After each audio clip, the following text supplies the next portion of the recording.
नमस्कार, बहुत बहुत स्वागत है आप सभी का। आप देख रहे हैं खबर दोपहर में, हूं आपके साथ प्रीति। आइए शुरुआत करते हैं सुर्खियों के साथ। उत्तर प्रदेश की गोरखपुर और फूलपुर लोकसभा सीट पर समाजवादी पार्टी को बढ़त। बिहार की अररिया सीट पर आरजेडी आगे। भभुआ विधानसभा सीट पर बीजेपी और जहानाबाद में आरजेडी को बढ़त।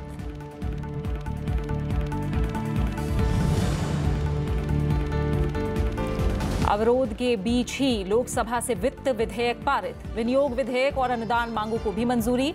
राज्यसभा में 8वें दिन भी गतिरोध। कार्यवाही दोपहर 2 बजे तक स्थगित।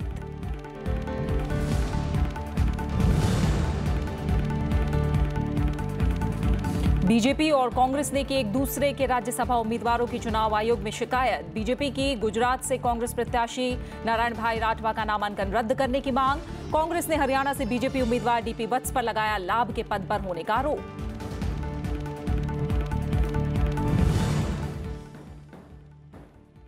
नहीं रहे ब्लैक होल और बिग बैंग थ्योरी को समझाने वाले वैज्ञानिक स्टीफन हॉकिंग। राष्ट्रपति, उपराष्ट्रपति और प्रधानमंत्री ने जताया शोक। राज्यसभा में हॉकिंग को श्रद्धांजलि।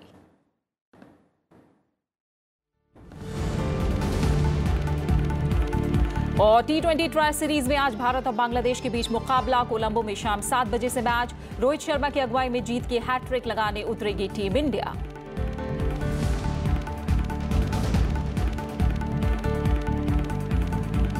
और सबसे पहले हम बात करेंगे उपचुनाव की और लगातार सामने आ रहे उनके रुझानों की। उत्तर प्रदेश में गोरखपुर, फूलपुर और बिहार की अररिया लोकसभा सीट पर हुए उपचुनाव के लिए वोटों की गिनती जारी है। साथ ही बिहार की जहानाबाद और भभुआ विधानसभा सीट पर भी मतगणना चल रही है। ताज़ा रुझानों के मुताबिक उत्तर प्रदेश की दोनों लोकसभा सीटों पर बीजेपी पीछे चल रही है। 9वें दौर की मतगणना के बाद फूलपुर लोकसभा सीट से बीजेपी उम्मीदवार कौशलेंद्र पटेल अपने निकटतम प्रतिद्वंदी समाजवादी पार्टी के नागेंद्र पटेल से 20,000 वोटों से पीछे चल रहे हैं। वहीं गोरखपुर सीट पर भी समाजवादी पार्टी उम्मीदवार प्रवीण निषाद 14,648 वोटों से बढ़त बनाए हुए हैं और बीजेपी उम्मीदवार उपेंद्र शुक्ल पीछे चल रहे हैं। बात करें बिहार की तो वहां अररिया सीट पर बीजेपी और आरजेडी में कांटे का मुकाबला चल रहा है। फिलहाल आरजेडी के सरफराज आलम 3,506 वोटों से बढ़त बनाए हुए हैं।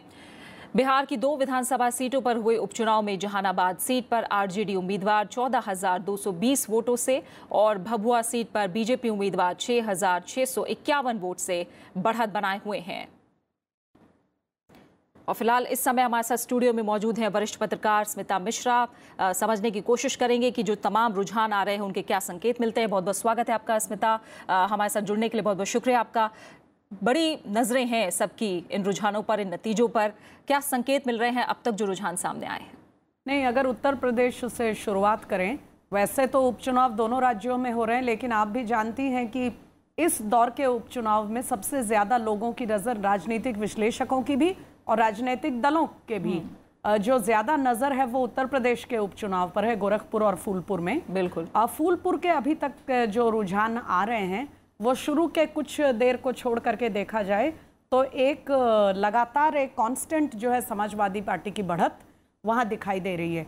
तो मुझे लगता है कि फूलपुर का चुनाव वैसे भी जो सत्ताधारी बीजेपी है उसके लिए शुरुआत से ही कठिन होगा, ऐसा पहले भी समझा जा रहा था और उसके कई कारण थे। फूलपुर के लोकसभा जो क्षेत्र है उसकी एक पृष्ठभूमि भी है कि वो बीजेपी का कोई मजबूत इलाका नहीं रहा। उसमें पहले कांग्रेस के स्टॉलवर्ड्स, कांग्रेस के कद्दावर लोग वहां से जीता करते थे और उसके बाद लगातार कई चुनाव तक फूलपुर जो है वो समाजवादी पृष्ठभूमि के जो नेता हैं, कभी वो जनता दल के रूप में या कभी समाजवादी पार्टी के रूप में अलग अलग नाम से वो वहां से जीतते रहे थे।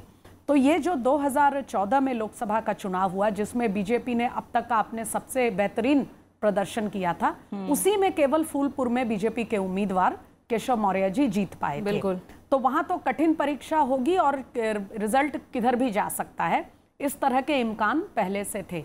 लेकिन मैं मानती हूं कि अब जो 12 बजे के बाद से जो हमें इंडिकेशंस गोरखपुर से मिल रहे हैं, यह निश्चित रूप से एक अप्रत्याशित घटनाक्रम है, क्योंकि आपको मालूम है कि विषम से विषम राजनीतिक स्थितियां जब बीजेपी की थी, उस दौर में भी बीजेपी गोरखपुर की लोकसभा सीट कभी हारी नहीं थी।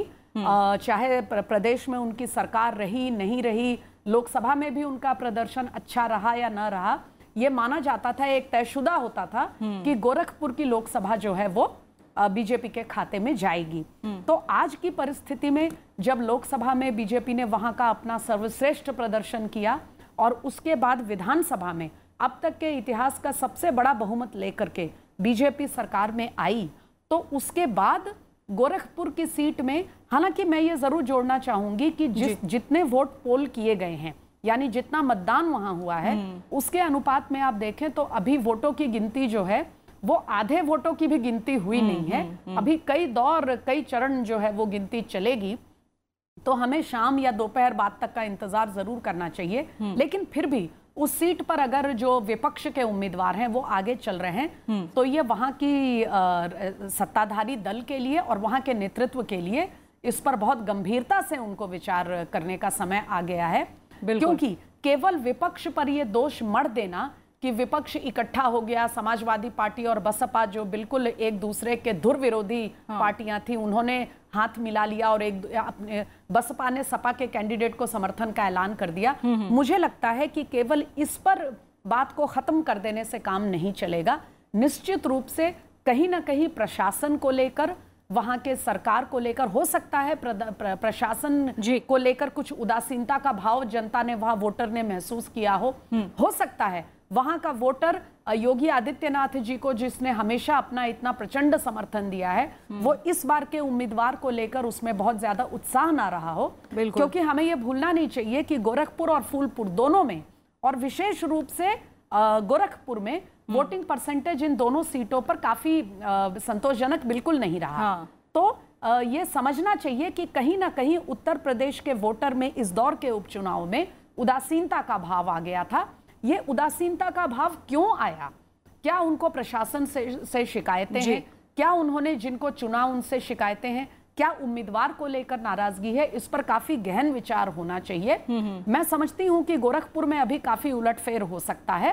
हालांकि फूलपुर में ये ट्रेंड लगातार देखा जा रहा है कि सपा के जो प्रत्याशी हैं वो मजबूत बने हुए हैं। हाँ बिल्कुल स्मिता, यही कहा जाता है कि हर चुनाव का अपना एक कॉन्टेक्स्ट होता है, ये माना जाता है।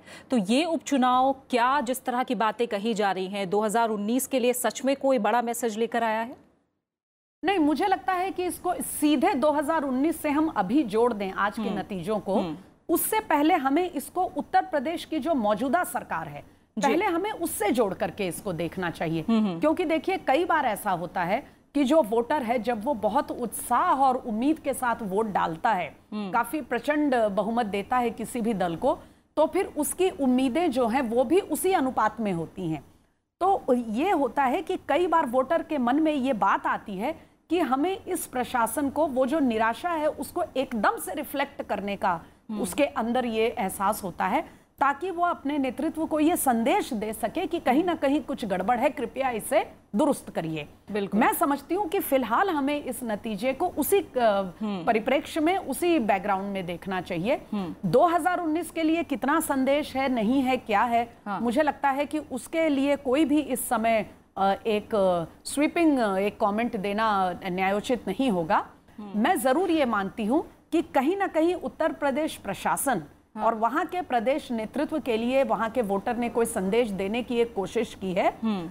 योगी जी की सरकार और वहां का जो पूरा प्रशासन है, पूरी मशीनरी है, और पार्टी के जो पदाधिकारी हैं, उनको इस रिजल्ट को बहुत गंभीरता से इस पर गौर करना चाहिए और ये समझने की कोशिश करनी चाहिए कि आखिर मतदाताओं और जैसे को आप कह भी रही हैं कि इसका संकेत कहीं ना कहीं तभी लग गया था जब वोटिंग हुई थी और वोटिंग परसेंटेज काफी कम रहा, आप ऐसा कह रही है स्मिता। तो क्या ये माना जाए कि जो राज्य सरकार है और जो स्थानीय प्रशासन है उसके लिए कहीं ना कहीं ये मैसेज है, और जिस तरह से हमने बातें हुई कि समाजवादी पार्टी और बीएसपी का गठबंधन अब देखने को मिलेगा, आप जैसे कह रही हैं 2019 के लिए कोई बड़ा संकेत हो भी सकता है कि ना हो, क्या ये चीज़ें उतनी आसान है? क्या इसी तरह एसपी बीएसपी के लिए भी कोई ये मैसेज है 2019 में? क्या उनके लिए राह इतनी आसान दिखेगी जितनी अभी नजर आ रही है एक दूसरे के साथ? मैं ये मानती हूँ कि एसपी बीएसपी को भी ऐसा नहीं समझ लेना चाहिए कि इन 2 सीटों पर उनको बढ़त मिली है तो यानी देश के लोकसभा चुनाव का फैसला हो चुका है।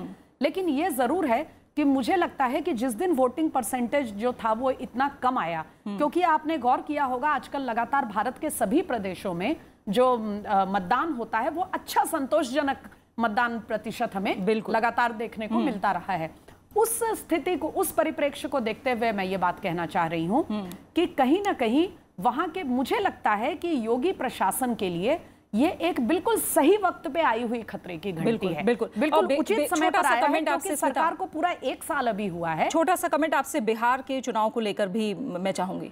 जी हाँ, बिहार में मैं ये कहना चाहूंगी कि बिहार में अररिया, ज्यादा नजर तो लोगों की अररिया लोकसभा पर है, इसलिए भी क्योंकि वो लोकसभा की सीट है और इसलिए भी क्योंकि अररिया की एक बहुत दिलचस्प पृष्ठभूमि रही है। अररिया का जो पूरा राजनीतिक माहौल है, आपको पता है कि जिन नेता के देहांत की वजह से वहां उपचुनाव की स्थिति बनी है वो आरजेडी के बहुत कद्दावर नेता थे और मुस्लिम समाज के बिहार के सबसे बड़े नामों में, नेतृत्व में वो माने जाते थे। और अररिया में अगर बीजेपी के प्रत्याशी, जैसा हमने देखा, काफी देर तक आगे चल रहे थे, फिर इस समय वो पिछड़ रहे हैं, तो हमें वहां एक कड़ी टक्कर दिखाई दे रही है। तो मुझे लगता है कि अररिया में अगर किसी तरह का उलटफेर होगा, यानी बीजेपी के कैंडिडेट वहां आरजेडी के प्रत्याशी से छीन सकेंगे उस लोकसभा क्षेत्र को, तो ये पूरे बिहार की राजनीति के लिए एक बहुत बड़ा घटनाक्रम होगा। और अगर आरजेडी जीतती है, फिर भी बीजेपी के कैंडिडेट ने वहां जिस तरह से टक्कर दी है, इससे यह स्पष्ट है कि नीतीश कुमार के नेतृत्व को लेकर के और वहां के प्रशासन को लेकर के वहां लोगों में जो माहौल है वो काफी बिहार की राजनीति के लिए दिलचस्प स्थितियां हैं। बिल्कुल। जहां तक जहानाबाद लोकसभा का सवाल है, तो जहानाबाद लोकसभा में भी आरजेडी के सिटिंग कैंडिडेट थे और काफी अच्छे मतों से वो जीते थे।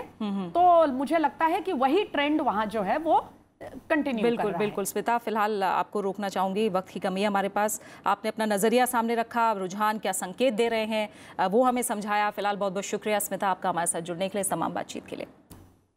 और आइए अब खबरों में आगे बढ़ते हैं और संसद सत्र की बात करते हैं। लोकसभा में आज गतिरोध के बीच वित्त विधेयक 2018 को बिना चर्चा के ध्वनि मत से पारित कर दिया गया।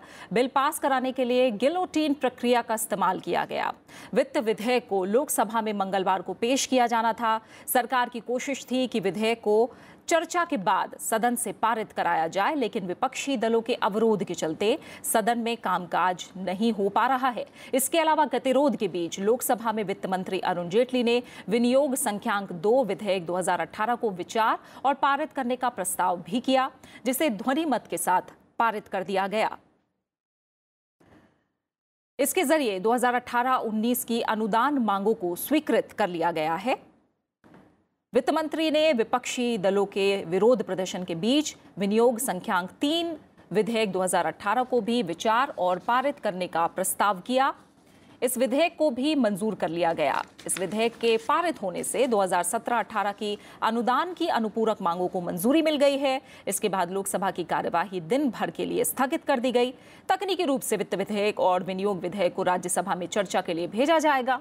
राज्यसभा को इन दोनों धन विधेयकों को 14 दिन के भीतर इन्हें वापस लोकसभा को लौटाना होगा। अगर ऐसा नहीं हुआ तो दोनों विधेयक राज्यसभा से मंजूर मान लिए जाएंगे। राज्यसभा में आज 8वें दिन भी कार्यवाही गतिरोध की वजह से बाधित हुई। सदन की कार्रवाई की शुरुआत में सभा पटल पर कई अहम मंत्रालयों से जुड़े पत्र और प्रतिवेदन पेश किए गए। इसके बाद कई दलों के सांसद वेल में आने की कोशिश करने लगे। आंध्र प्रदेश और कावेरी मुद्दे पर टीडीपी और एआईएडीएमके पार्टियों ने गतिरोध पैदा किया। वहीं कांग्रेस और टीएमसी ने पीएनबी धोखाधड़ी का मुद्दा उठाया, जिसकी वजह से कार्यवाही में अवरोध आया। सभापति एम वेंकैया नायडू ने बार बार सदन को चलाने की अपील की, लेकिन बावजूद इसके सदन की कार्यवाही बाधित रही। आखिरकार सभापति को सदन की कार्यवाही दोपहर 2 बजे तक के लिए स्थगित करनी पड़ी। इस समय रविंद्र सिंह शोरान हमारे संवाददाता सीधा संसद भवन परिसर से हमारे साथ जुड़ रहे हैं, उनका हम रुख करेंगे। रविंद्र, हम जानते हैं कि लोकसभा में वित्त विधेयक और विनियोग विधेयक पारित हो गया और सरकार को देश की संचित निधि से खर्च करने से पहले संसद की मंजूरी लेनी होती है और ये बहुत ज़रूरी भी था, लेकिन बिना चर्चा के इसे पारित करना पड़ा, गतिरोध के बीच इसे पारित करना पड़ा। किस तरह की प्रक्रिया रहती है इसे रहकर और कितना ज़रूरी था ये? जी देखिए प्रीति, बहुत ज़रूरी होता है क्योंकि जब तक सदन की मंजूरी नहीं मिल जाती है और ख़ासतौर पर लोकसभा की जब तक मंजूरी नहीं मिल जाती है तब तक सरकार कंसोलिडेटेड फंड्स ऑफ इंडिया है उसका किसी भी पैसे को हाथ नहीं लगा सकती है। और जिस तरीके से ये बिल पारित किया गया है, आज बजट से जुड़ी पूरी एक्सरसाइज जो है वो कंप्लीट कर ली गई है सरकार की तरफ से। 2018 को लेकर के जो बजट था वो सारा जो है जरूरी कामकाज उसका निपटा लिया गया है लोकसभा में। और लोकसभा क्योंकि सुपीरियर हाउस है और वित्त के मामलों में लोकसभा में ही पास होना जरूरी है, क्योंकि अगर यहाँ से नहीं पास होता, लोकसभा राज्यसभा में अगर ये प्रस्ताव जाता है और 14 दिन तक पास नहीं हो पाता है तो इसको पास होने हुआ मान लिया जाएगा और वहाँ पर केवल कंसिडरेशन और रिटर्न के लिए राज्यसभा में बिल जाता है। आज जिस तरीके से जब सवेरे 11 बजे कार्रवाई शुरू हुई तब संसदीय कार्य मंत्री अनंत कुमार ने स्पष्ट किया था कि 12 बजे इन बजट से लेकर जुड़े तमाम विधेयक जो उनको पेश किया जाएगा, और तमाम दलों से एक बार फिर से अपील की थी कि वो सहयोग करें इसमें और चर्चा के लिए सरकार हर मुद्दे पर जिस वक्त विपक्ष चाहेगा उस वक्त सरकार चर्चा के लिए तैयार है। लेकिन आज फिर से वही 8वें दिन लगातार जारी रहा गतिरोध और किसी भी तरह का जो है कोई भी सब्सटेंशियल काम का जो है वो नहीं हो पाया है। लगातार 8वां दिन है। देखिए लोकसभा और राज्यसभा दोनों में काम गतिरोध की वजह से नहीं हो पा रहा है। लेकिन जो जरूरी वित्तीय कामकाज था बजट से जुड़ा, आज लोकसभा में वो निपटाया गया और वित्त विधेयक और विनियोग विधेयक को लोकसभा से पारित कर दिया गया। फिलहाल बहुत बहुत शुक्रिया आपका इस तमाम जानकारी के लिए रवीन। और राज्यसभा में आज दिवंगत पूर्व सदस्य वीपी एमसामी को श्रद्धांजलि दी गई। सभापति एम वेंकैया नायडू ने उनके निधन की जानकारी सदन को दी। दिवंगत सदस्य के सम्मान में सदन में कुछ पलों का मौन भी रखा गया। Sri VPM Swamy represented the Union Territory of Puducherry in this House from July 1977 to July 1983. In the passing away of Sri VPM Swamy, the country has lost an able parliamentarian and a dedicated social worker. BJP ने चुनाव आयोग से गुजरात में कांग्रेस के राज्यसभा उम्मीदवार नारण भाई राठवा का नामांकन रद्द करने की मांग की है। बीजेपी ने आरोप लगाया कि राठवा के नामांकन पत्र में कई गड़बड़ियां हैं। मंगलवार को केंद्रीय मंत्री रविशंकर प्रसाद, मुख्तार अब्बास नकवी और पीयूष गोयल ने चुनाव आयोग के अधिकारियों से मुलाकात की।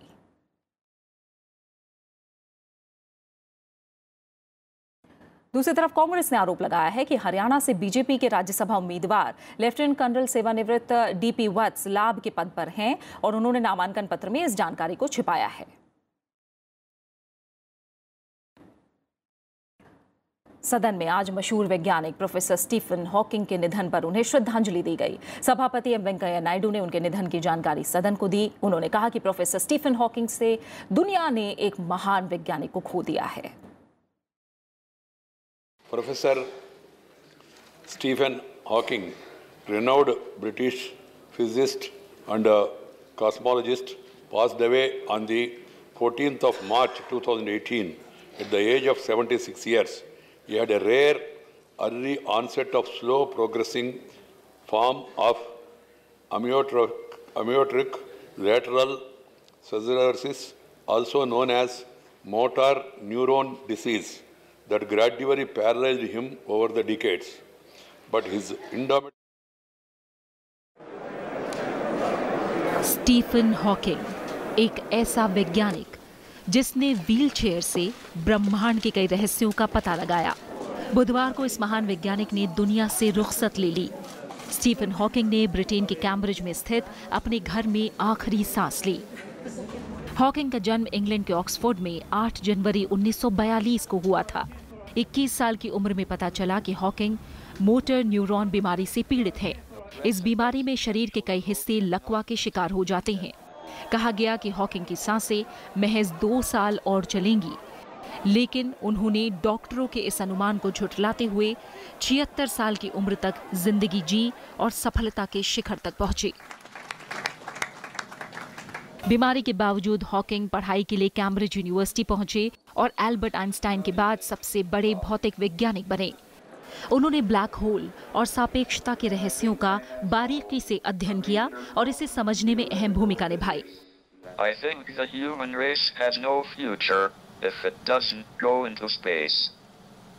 I therefore want to encourage public interest in space. I have long wanted to go into space, and a zero-gravity flight is the first step towards space travel. Stephen Hawking ऐसे वैज्ञानिक थे जिन्होंने अपनी बीमारी को सफलता की सीढ़ी की तरह इस्तेमाल किया। एक बार हॉकिंग ने कहा था कि बीमारी ने उन्हें वैज्ञानिक बनाने में सबसे बड़ी भूमिका अदा की। उनकी किताब a brief history of time खासी मशहूर रही। इस किताब ने उन्हें शोहरत की बुलंदियों तक पहुंचाया। A brief history of time 237 हफ्तों तक बेस्ट सेलर्स में बनी रही और इसकी 1 करोड़ प्रतियां बिकी। इस किताब का 40 भाषाओं में अनुवाद भी हुआ। हॉकिंग को विज्ञान के क्षेत्र में उनके अहम योगदान के लिए कई सम्मान मिले, लेकिन इसमें नोबेल शामिल नहीं हो पाया।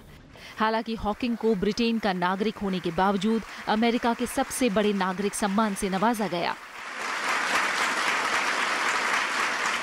स्टीफन हॉकिंग पर एक film the theory of everything भी बनी। Bureau report, Rajya Sabha TV. और इस समय हमारे साथ वरिष्ठ वैज्ञानिक टीवी वेंकटेश्वरन जुड़े हैं। फिलहाल हम उनसे बातचीत करेंगे। वेंकटेश्वरन, स्टीफन हॉकिंग की जिंदगी एक मिसाल है और उनके जाने पर आज दुनिया का न सिर्फ हर विज्ञान प्रेमी बल्कि इंसान के जज्बे को सलाम करने वाला हर आम इंसान भी आज दुखी होकर नहीं बल्कि सम्मान के साथ उन्हें याद कर रहा है। कितनी बड़ी क्षति? या 3 चीज इसमें हम बात करना है। एक, इतना कष्ट है, आई मीन उसका पैरालिसिस हुआ, उनका बात नहीं कर पाया, डॉक्टर्स ने बोला दैट आप मर जाएगा, इसके बावजूद भी वो खड़ा होके करके दिखाया। एक इम्पॉर्टेंट चीज़ है। देन हम क्या करना है वो सोच, इससे हम एक लर्न करना है, एक महत्वपूर्ण बात है। सेकंड, इतना कठिन विज्ञान को इतना सरल भाषा में इतना रोचक से वो सबको बताया। एक इम्पॉर्टेंट चीज़ है दैट इनफैक्ट आजकल बहुत ज़्यादा यंग पीपल कॉस्मोलॉजी या एस्ट्रोनॉमी के ऊपर रुचि ले रहा है, तो उसको बुक पढ़ के ही बहुत ज़्यादा लोग ले रहा है। एक दूसरा बात है। तीसरा, उस जमाने में बिग बैंग या ब्लैक होल के ऊपर अध्ययन बहुत ग्लैमरस नहीं था। उस समय में भी दैट उस कठिन विषय को वो उसका रिसर्च का रूप में ले लिया, रिसर्च किया। ये एक महत्वपूर्ण बात है। इन 3 चीज़ों के लिए हम उनको सभी टाइम याद में हमको रहेगा। बिल्कुल। और वेंकटेश्वरन, जो ऐसी ऐसी बातें स्टीफन ने बताई जिसे जानने के बाद कई बड़े बड़े वैज्ञानिक थे वो भी आश्चर्यचकित रह गए। ब्रह्मांड के रहस्य को जिस तरह से हॉकिंग ने हमें समझाया, जो उनकी बड़ी थ्योरीज हैं, अगर उन्हें बहुत सरल भाषा में और बहुत संक्षेप में आप हमें बता सकें। या 2 चीज़ हम उसका बहुत महत्वपूर्ण कंट्रीब्यूशन है साइंस के ऊपर। एक चीज़ है thing called theory of everything. उसके नाम में उनका फिल्म भी, उसका बायोग्राफिकल फिल्म भी उसके नाम में ये थियरी ऑफ एवरीथिंग। आप आमतौर पर देखा तो आपको साइकिल का डायनामो के अंदर क्या है? मैग्नेट है, चुंबक है। वो चुंबक को आप घूमने के समय आपको विद्युत और इलेक्ट्रिसिटी आपको पैदा होता है। इसी तरह इलेक्ट्रिसिटी यूज करके आप चुंबक तैयार कर सकता है। उसका मतलब क्या होता है? चुंबक और विद्युत, that is electricity and magnetism, एक ही चीज़ है। 2 तरीके से हमको नजर आया तो भी वो सिर्फ एक ही चीज़ है, 2 तरीके से हमको नजर आ रहा है। इसी तरह ग्रेविटेशनल, गुरुत्वाकर्षण, the nuclear forces, strong force, weak force करके 2 तरीके से न्यूक्लियर फोर्स है। ये सबको हम इकट्ठा करके एक फोर्स में हम देख सकता है क्या? ये खोज का नाम है थियरी ऑफ एवरीथिंग। उसका मतलब ब्रह्मांड में कोई भी एक्शन है, कोई भी आतल पोचल है, कोई भी चेंजेस है, वो सब एक ही थियरी के अंडर हम देख सकता है। इसको वो प्रयास किया। उनका लास्ट ईयर्स में वो बोला दैट उस तरह से एक सिंगल थियरी होने का मुश्किल है, वो बोला, वो अलग चीज़ है। बट वो प्रयास में हमको बहुत ज़्यादा ये ब्रह्मांड के ऊपर हमको काफ़ी चीज़ नज़र में आया। एक इंपॉर्टेंट महत्वपूर्ण है। बिल्कुल। सेकेंड है उसका study about black hole. Black hole उनका डिस्कवरी नहीं है, बट वो ब्लैक होल डिस्कवरी होने के समय लोग सोचा इस तरह से होना ही संभावना ही नहीं चाहिए। सो उसका मतलब है वो फिजिक्स गलत है। बट वो ये आके प्रूव किया उनका पीएचडी थियरी में दैट ब्लैक होल सिर्फ गलत नहीं है, वो यूनिवर्स का एक रेगुलर फीचर है। एक नहीं, बहुत ज्यादा इस यूनिवर्स में ब्लैक होल हो सकता है, होगा। अभी हमको वो एविडेंस मिला है ब्लैक होल। बिल्कुल बिल्कुल। तमाम अनसुलझे रहस्यों पर से पर्दा उठाया स्टीफन हॉकिंग ने। जी, फिलहाल टीवी वेंकटेश्वरन, इस तमाम बातचीत के लिए आपका बहुत बहुत शुक्रिया हमारे साथ जुड़ने के लिए। तो स्टीफन हॉकिंग एक महान वैज्ञानिक, असाधारण व्यक्ति जिनका काम और विरासत जाहिर तौर पर अनंत काल तक याद की जाएगी। आइए आगे बढ़ते हैं और बात करते हैं क्रिकेट की। श्रीलंका में खेली जा रही T20 ट्राई सीरीज में आज कोलंबो में भारत का सामना बांग्लादेश से होगा। इस मैच में टीम इंडिया का पल्ला भारी है। इससे पहले भी इस सीरीज में टीम इंडिया बांग्लादेश को मात दे चुकी है। टीम इंडिया ने पिछले 2 मैचों में लगातार जीत हासिल की है। वहीं बांग्लादेश की कोशिश सीरीज में बने रहने के लिए इस मैच को जीतने की होगी। मैच शाम 7 बजे से कोलंबो के प्रेमदासा स्टेडियम में खेला जाएगा। और इसी के साथ फिलहाल खबर दोपहर में इतना ही। नमस्कार।